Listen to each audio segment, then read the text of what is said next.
दीपक चव्हाण हे आपले तिथले उमेदवार आहेत.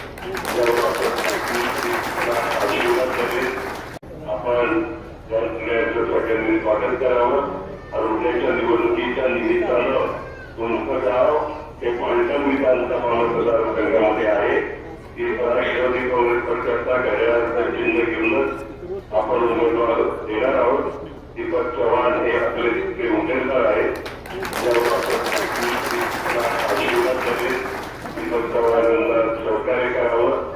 त्याला तिथं संधी दिल्यानंतर तुमच्या जिल्ह्याकरता जो काही निधी लागणार आहे तो करोडो रुपयांचा निधी हा जिल्ह्याला पण देईल आणि सातारा जिल्ह्यातलं त्याचा काही भाग फलटण तालुक्याला कोरेगाव तालुक्याला फलटण विधानसभा मतदारसंघाला पण देईल.